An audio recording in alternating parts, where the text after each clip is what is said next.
एक छोटे से अपार्टमेंट का दृश्य। खिड़की के बाहर शहर की आवाजें, कारों का शोर, हॉर्न, दूर से आती हल्की सायरन की गूंज। कमरे में बिखरे हुए म्यूजिक इंस्ट्रूमेंट्स, आधे भरे कॉफी के कप और बेतरतीब पड़े नोटबुक्स। डैफ्ने धीरे धीरे गिटार की तार छेड़ते हुए थकी आवाज में, डार्सी, मुझे लगता है हमारी धुनें जैसे खो गई हैं। कुछ भी वैसा नहीं लग रहा जैसा होना चाहिए। हाँ, मुझे भी ऐसा ही लग रहा है। शायद शहर का ये शोर, ये भीड़, ये हमारी आत्मा को दबा रहा है। हमें यहां से जाना होगा, कहीं दूर, जहां सिर्फ हमारी आवाज गूंजे। डैफ्ने उसकी तरफ देखती है। उसकी आंखों में थकान और उम्मीद दोनों हैं। दूर कहां? वेल्स के जंगलों में एक कॉटेज है। मैंने सुना है वहां शांति है, पुरानी लोक कथाएं हैं, और शायद वो जगह हमें फिर से प्रेरित कर पाए। डैफ्ने कुछ पल सोचती है, फिर हल्की मुस्कान देती है, जैसे उसे उम्मीद की एक किरण मिली हो। लंबी सड़कों पर कार चल रही है। खिड़की से बाहर हरे भरे पहाड़, घने पेड़, धुंध से ढके रास्ते। शहर से दूर जाते ही आवाजें बदल जाती हैं। अब सिर्फ हवा की सनसनाहट और पक्षियों की चहचहाहट। डैफ्ने खिड़की से बाहर देखते हुए, ये जगह कितनी अलग है डार्सी, जैसे किसी और दुनिया में आ गए हों। डार्सी मुस्कुराते हुए, यही तो चाहिए था, शहर के शोर से दूर बस हम दोनों और हमारी धुनें। कार धीरे धीरे एक पुराने लकड़ी से बने कॉटेज के सामने रुकती है। आसपास घना जंगल, ऊंचे पेड़ और अजीब सी खामोशी। कॉटेज पुराना है, लेकिन उसमें रहस्यमयी आकर्षण है। डैफ्ने और डार्सी सामान उतार रहे हैं। कमरों में पुरानी लकड़ी की महक है, दीवारों पर फीकी पेंटिंग्स और कोनों में मकड़ी के जाले। डैफ्ने चारों ओर देखते हुए, ये जगह अजीब सी लग रही है, जैसे यहां किसी की मौजूदगी अब भी बाकी हो। डार्सी हंसते हुए, तुम हमेशा ऐसा सोचती हो, ये बस पुराना घर है, लेकिन हमारी धुनों के लिए परफेक्ट। सुनो, दीवारों की लकड़ी कैसी गूंजती है, कितनी गहरी आवाज है। वह दीवार पर हल्की दस्तक देता है। गूंज एकदम अलग और रहस्यमयी है। डैफ्ने सिहर उठती है। रात का सन्नाटा, दूर कहीं उल्लू की आवाज, पेड़ों के बीच से आती ठंडी हवा। डैफ्ने बाहर खड़ी है, आसमान में तारे देख रही है। अचानक उसे कहीं से हल्की सी सीटी जैसी आवाज सुनाई देती है, जैसे कोई हवा को चीर रहा हो। डैफ्ने धीरे से खुद से, ये आवाज, ये कैसी है? ना हवा जैसी, ना इंसानी। वो मुड़कर देखने की कोशिश करती है, लेकिन कुछ नहीं दिखता। अचानक डार्सी बाहर आता है। यहां हो तुम, अंदर चलो, ठंड बढ़ रही है। वो उसे बताने ही वाली होती है, फिर रुक जाती है। चुपचाप उसके साथ अंदर चली जाती है। डार्सी अपने रिकॉर्डिंग उपकरण लेकर जंगल में घूम रहा है। वो हर आवाज कैप्चर कर रहा है, पक्षियों की चहचहाहट, पत्तों की सरसराहट, बहते पानी की गूंज। अचानक उसे वही अजीब सी आवाज सुनाई देती है जो पिछली रात डैफ्ने ने सुनी थी। डार्सी उत्साहित होकर खुद से, ये तो कमाल है, ऐसी आवाज मैंने कभी नहीं सुनी, ना इंसानी ना प्राकृतिक। यही तो हमें चाहिए था। वो तुरंत रिकॉर्डिंग चालू कर देता है। आवाज गहरी होती जाती है, जैसे जमीन के नीचे से आ रही हो। उसका चेहरा रोमांच और गर्व दोनों से भरा है। डार्सी रिकॉर्ड की हुई आवाज डैफ्ने को सुनाता है। डैफ्ने ध्यान से सुनते हुए आंखें चौड़ी हो जाती हैं। डार्सी, ये आवाज, ये किसी धुन जैसी लग रही है, जैसे कोई हमें बुला रहा हो। डार्सी मुस्कुराते हुए, यही तो खासियत है, ये हमारी अगली रचना की जान बनेगी। ये आवाज हमें मशहूर कर देगी। डैफ्ने कुछ कहना चाहती है, लेकिन उसके चेहरे पर बेचैनी साफ दिखती है। उसे लगता है इस आवाज के पीछे कुछ और है, कुछ ऐसा जिसे समझना मुश्किल है। डार्सी और डैफ्ने पास के छोटे गांव में जाते हैं। वहां की पब में गांव वाले बैठे हैं, बुजुर्ग, मजदूर और कुछ औरतें। जब वे सुनते हैं कि डार्सी और डैफ्ने जंगल वाले कॉटेज में रह रहे हैं तो उनके चेहरों पर अजीब सा भाव आ जाता है। बुजुर्ग आदमी धीरे से दूसरों की तरफ देखते हुए, वो कॉटेज, वहां तो कोई अब जाता ही नहीं। डैफ्ने चौंक कर, क्यों, क्या हुआ वहां? बुजुर्ग चुप हो जाता है। दूसरी औरत बीच में बोलती है, उस जगह की कहानियां पुरानी हैं। कहते हैं वहां जंगल की आत्माएं रहती हैं और जो उनकी आवाज सुन ले वो चैन से नहीं जीता। डैफ्ने डर से डार्सी की तरफ देखती है, लेकिन डार्सी हंस देता है जैसे उसे मजाक लग रहा हो। कहानियां हैं बस, लोक कथाएं, असली दुनिया में ऐसे कुछ नहीं होता। बुजुर्ग की आंखों में अजीब सा डर और गुस्सा झलकता है।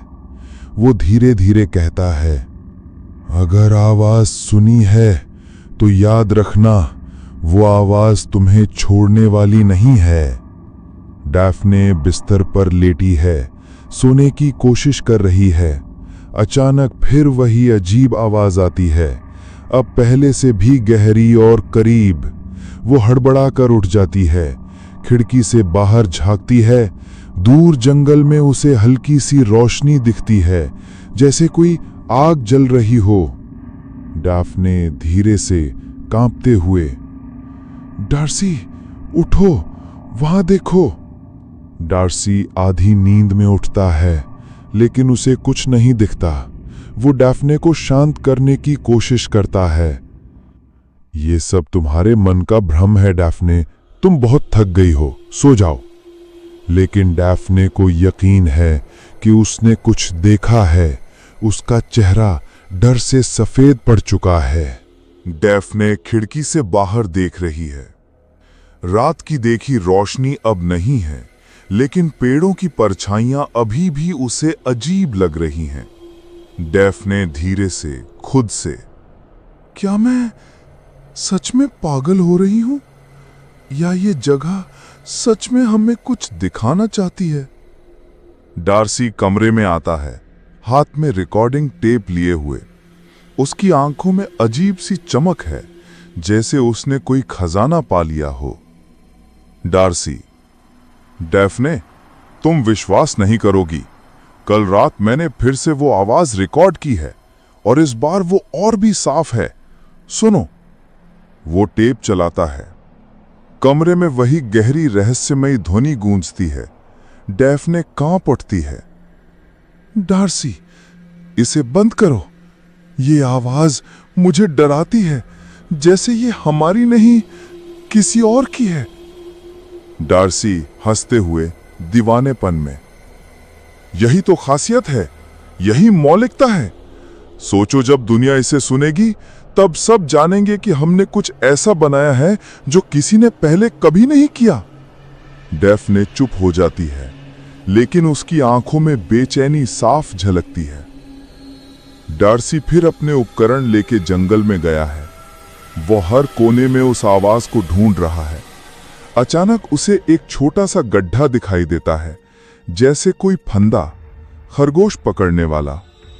उसके पास ही सूखी पत्तियों में अजीब सी आकृतियां बनी हैं, गोल घेरा, जैसे कोई चिन्ह। डार्सी खुद से बुदबुदाते हुए, ये तो किसी रिवाज जैसा लगता है, किसी ने यहां कुछ किया है। वो इसे रिकॉर्ड करने लगता है।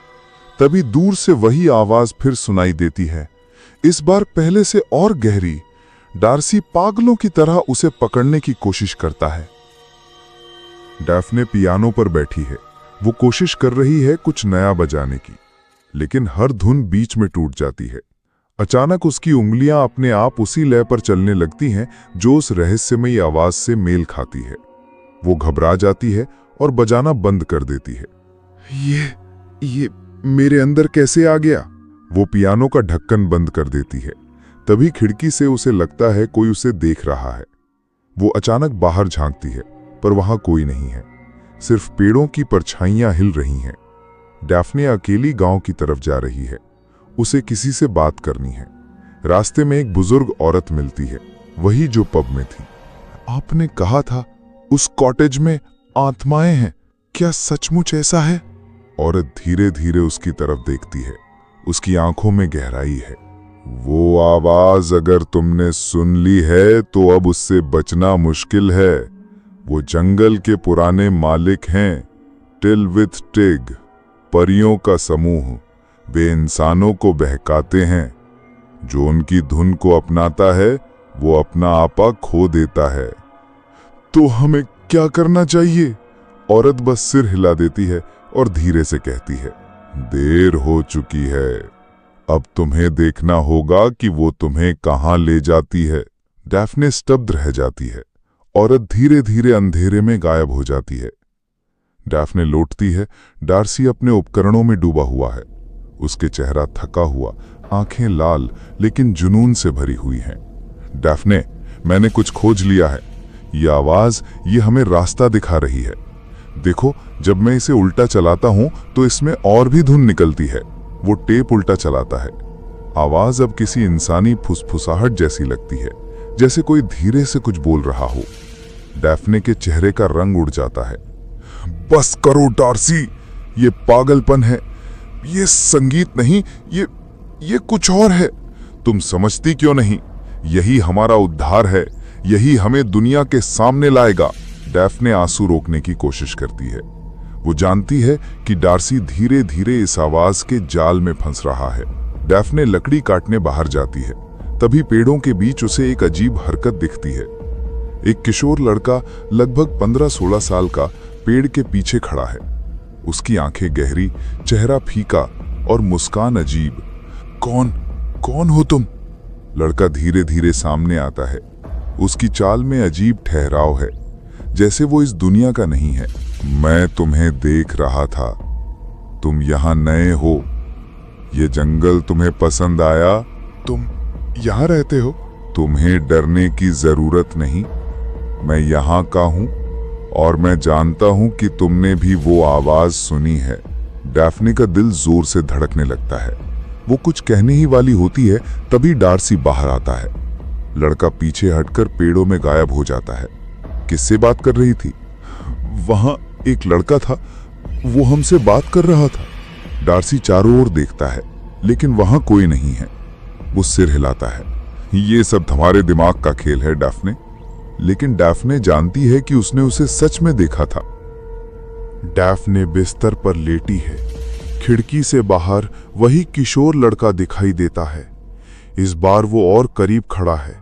उसकी आंखें सीधी डैफ्ने पर टिकी हैं।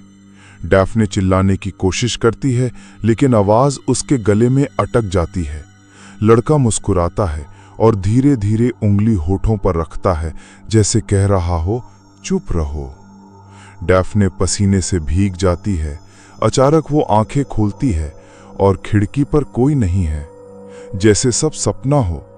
लेकिन उसके कांच पर उंगली का निशान साफ दिख रहा है। डैफ्ने जागती है। खिड़की पर रात का वही उंगली का निशान अब भी मौजूद है। वो धीरे से उस पर हाथ फेरती है। कांच ठंडा है, लेकिन निशान असली है। उसकी सांसें तेज हो जाती हैं। डैफ्ने खुद से बुदबुदाते हुए, तो ये सपना नहीं था, वो सच में था। डार्सी कमरे में आता है।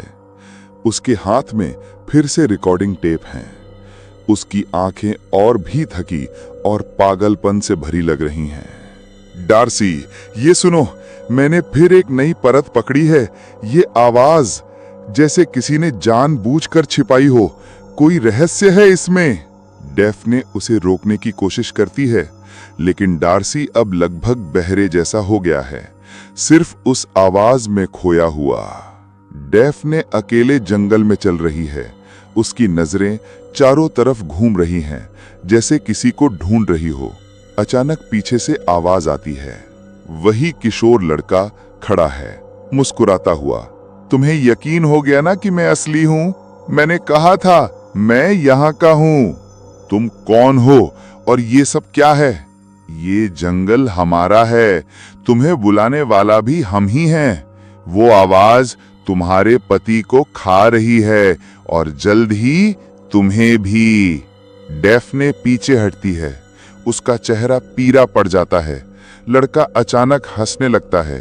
उसकी हंसी अजीब, खाली और ठंडी है। डैफ्ने डार्सी से सब बताने की कोशिश करती है। मैंने उसे देखा, वही लड़का। उसने कहा वो आवाज हमें खा जाएगी। डार्सी, हमें यहां से जाना होगा। बस करो, ये सब तुम्हारे दिमाग का वहम है। तुम चाहती हो कि मैं ये मौका छोड़ दूं जब ये आवाज हमें अमर बना सकती है। डैफ्ने आंसू रोकती है। उसे समझ आता है कि डार्सी अब उसे नहीं सुन रहा। वो सिर्फ उस आवाज का गुलाम बन चुका है। डैफ्ने गांव की ओर जाती है। पब में वही बुजुर्ग आदमी मिलता है। वो अब और गंभीर लगता है। मैंने उसे देखा, वही लड़का। उसने कहा वो आवाज हमें खा जाएगी। डार्सी, हमें यहां से जाना होगा। तुमने तिलविथ टेक को जगा दिया है। वो परियां नहीं, शिकारी हैं। वे इंसानों की आत्मा से खेलते हैं। उनकी आवाज तुम्हें अपने घेरे में खींचती है। और वो लड़का, वो उनका दूत है। एक बार जब वो आ जाए तो समझो खेल शुरू हो गया। तो क्या हमें कोई बचा सकता है? बुजुर्ग चुप हो जाता है। उसकी आंखों में सहानुभूति तो है, लेकिन कोई उम्मीद नहीं। डार्सी रिकॉर्डिंग के साथ बैठा है, उसकी आंखें पागलों जैसी। अचानक वही किशोर लड़का दरवाजे पर खड़ा दिखाई देता है। डैफ्ने स्तब्ध हो जाती है। वो वही है, देखो। डार्सी चौंक कर दरवाजे की ओर देखता है। आश्चर्यजनक रूप से इस बार उसे भी लड़का दिखाई देता है, लेकिन डरने की बजाय उसके चेहरे पर उत्साह है। तुम कौन हो? लड़का धीरे धीरे अंदर आते हुए। मैं दोस्त हूं। मैं तुम्हें रास्ता दिखाने आया हूं। जो तुम सुन रहे हो वो अधूरा है। मैं तुम्हें पूरी धुन तक ले जा सकता हूं। डार्सी की आंखों में पागलपन और बढ़ जाता है। डैफ्ने चिल्लाती है, डार्सी, ये हमें धोखा देगा। डार्सी, बस तुम चुप रहो। डैफ्ने ये समझता है मुझे। ये जानता है कि मैं क्या चाहता हूं। लड़का हल्की मुस्कान देता है। उसकी आंखें गहरी और काली हो जाती हैं। लड़का डार्सी को जंगल में ले जाता है। डैफ्ने पीछे पीछे भागती है। पेड़ों के बीच अंधेरा और घना हो गया है। चारों ओर वही आवाज गूंज रही है, अब इतनी तेज कि कान फटने लगे। डार्सी ट्रांस जैसी हालत में चल रहा है, जैसे कोई अदृश्य ताकत उसे खींच रही हो। डैफ्ने उसे पकड़ने की कोशिश करती है, लेकिन लड़का हर बार उसके बीच आकर उसे रोक देता है। डैफ्ने रोते हुए चिल्लाकर, डार्सी, मेरी बात सुनो, ये मौत है। डार्सी धीमे स्वर में, सम्मोहन में, नहीं, ये अमरता है। जंगल के बीच एक खुला मैदान है। वहां जमीन पर अजीब चिन्ह बने हैं, गोल घेरे जैसे प्राचीन अनुष्ठान के। बीच में एक गहरा गड्ढा, रैबिट ट्रैप। लड़का डार्सी को उस घेरे में ले जाता है। आवाज अब सीधे गड्ढे से आ रही है, गहरी, भयानक और मोहक। डार्सी लगभग पागल होकर उस गड्ढे में झांकने लगता है। डैफ्ने कांपते हुए, डार्सी मत देखो, ये तुम्हें खींच लेगा। डार्सी उसकी बात अनसुनी कर देता है। लड़का धीरे से डैफ्ने की ओर देखता है और फुसफुसाता है, अब तुम दोनों हमारे हो। डैफ्ने की चीख जंगल में गूंज उठती है। डैफ्ने चीख रही है। डार्सी गड्ढे के पास खड़ा है। उसकी आंखें चमक रही हैं जैसे वो किसी और के वश में हों। चारों ओर से अजीब सी फुसफुसाहटें आ रही हैं। दर्जनों आवाजें, एक जैसी फिर भी अलग अलग। आवाजें मिलकर, नीचे आओ, नीचे आओ, तुम्हारा घर यहीं है। डैफ्ने डार्सी का हाथ पकड़ती है और उसे खींचने की कोशिश करती है, लेकिन जैसे ही वो उसे छुड़ाने लगती है, लड़का उसके सामने आ जाता है। लड़का शांत स्वर में, तुम क्यों रोक रही हो? ये उसका चुनाव है, उसे जाने दो।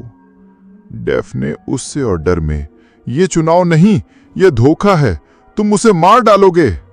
लड़का अचानक डरावनी हंसी हंसता है और उसकी परछाई लंबी होकर चारों ओर फैल जाती है।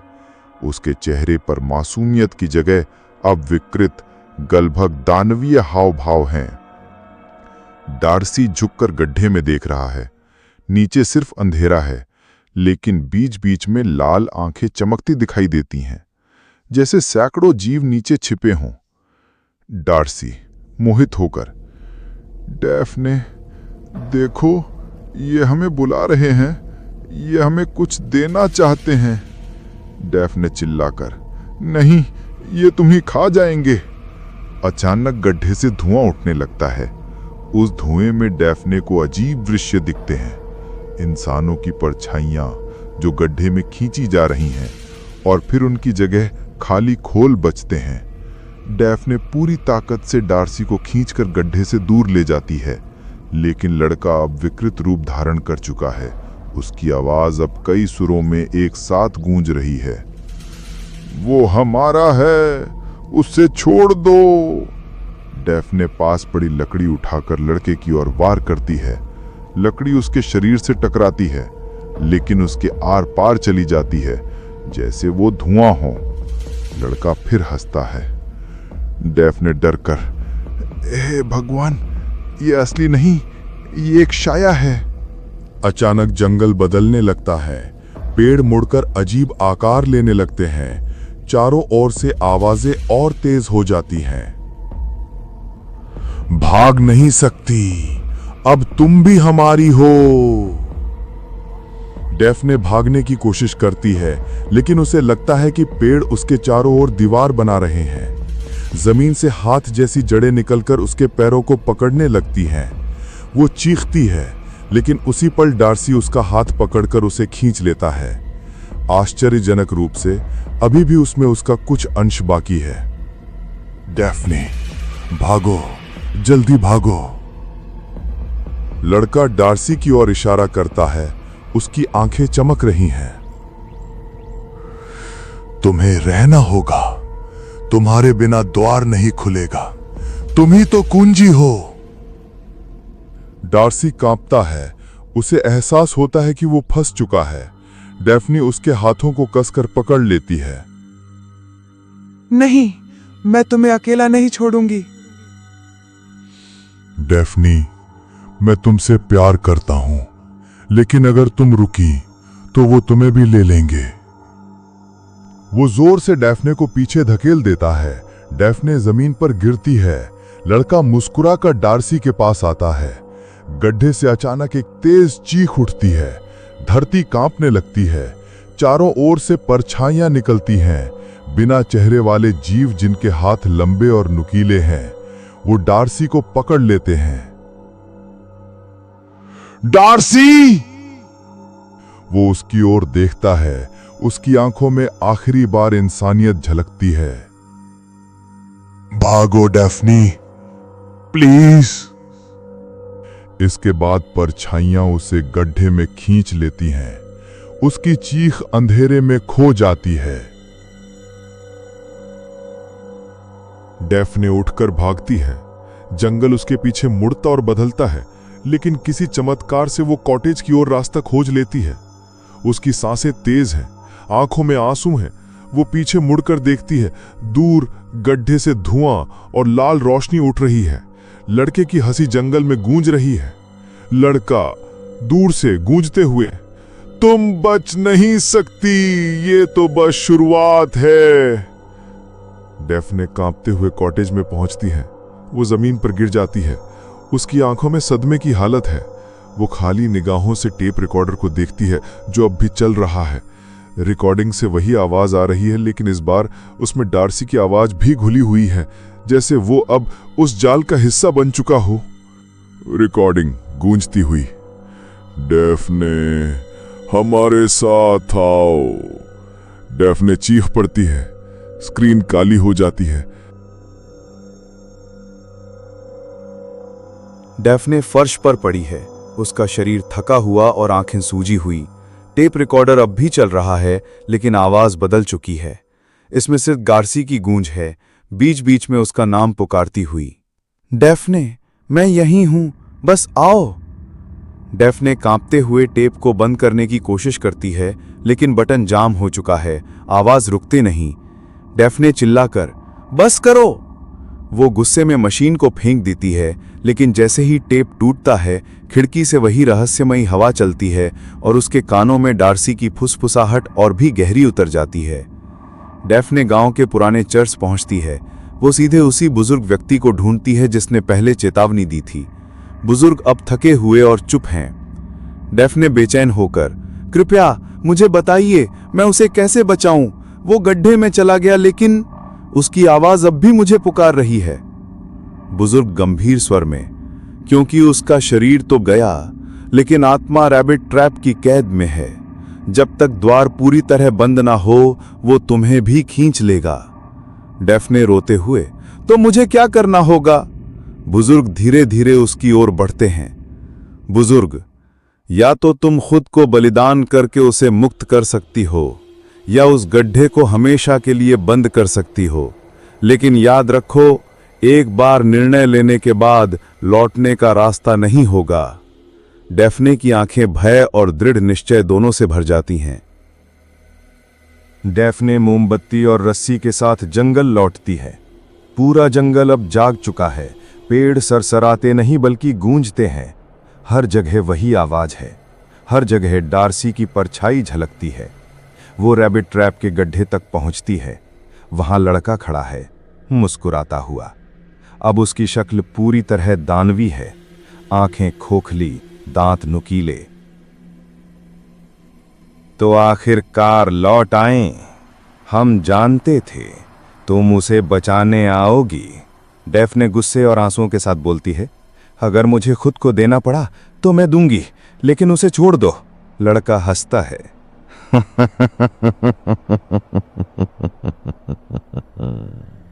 तुम समझी नहीं, ये जाल है। रैबिट ट्रैप कभी खाली नहीं रहता। कोई न कोई तो हमेशा गिरता है। डैफ्ने गड्ढे की ओर बढ़ती है। अचानक गड्ढे से डार्सी की परछाई निकलती है। उसका चेहरा विकृत है, लेकिन आंखों में अब भी पहचान बाकी है। डार्सी कमजोर स्वर में बोलता है, डैफ्ने मत आओ, तुम फंस जाओगी। डैफ्ने चीखती है, मैं तुम्हें अकेला नहीं छोड़ सकती। लड़का डैफ्ने को धकेलकर गड्ढे की ओर ले जाने लगता है। उसी पल डैफ्ने मोमबत्ती जमीन पर फेंक देती है और वो अजीब चिन्ह आग पकड़ लेते हैं। आग फैलकर घेरे को जलाने लगती है।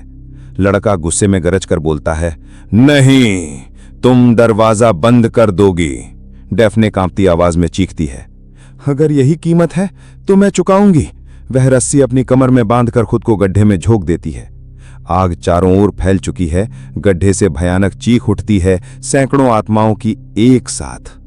डैफ्ने गड्ढे में गिर रही है। उसके चारों ओर परछाइयां लिपटती हैं। अचानक डार्सी की आत्मा उसे पकड़ लेती है। डार्सी धीरे से आंसुओं के साथ बोलता है, तुम पागल हो, तुमने क्यों किया? डैफ्ने कमजोर मुस्कान के साथ बोलती है, क्योंकि तुम्हारे बिना मैं कुछ नहीं हूं। डार्सी उसका हाथ पकड़कर उसे ऊपर की ओर धकेलता है। नहीं, तुम जियो, तुम मेरे लिए जियो। वह जोर से धक्का देता है। डैफ्ने ऊपर की ओर फेंकी जाती है और गड्ढा अचानक आग की लपटों से बंद हो जाता है। लड़के की चीख आसमान में गूंज उठती है और वह धुएं में गायब हो जाता है। डैफ्ने जमीन पर गिरती है। उसके चारों ओर सन्नाटा है। जंगल फिर से सामान्य लगने लगता है। गड्ढा अब सिर्फ जली हुई राख है। आवाजें बंद हो गई हैं। वह हांफती हुई उठती है। उसकी आंखों में आंसू हैं। आसमान में सुबह की पहली किरण फूट रही है। कुछ हफ्तों बाद डैफ्ने गांव छोड़ने की तैयारी कर रही है। उसके चेहरे पर अब भी थकान और दर्द है, लेकिन आंखों में थोड़ा सुकून भी। वो आखिरी बार कॉटेज की ओर देखती है। पेड़ों के बीच से हवा चलती है और उसे ऐसा लगता है कि डार्सी की आवाज फुसफुसाई, मैं यहीं हूं। डैफ्ने मुस्कुराती है, आंसू बहते हुए, फिर गाड़ी में बैठकर धीरे धीरे चली जाती है। कैमरा जंगल पर टिकता है।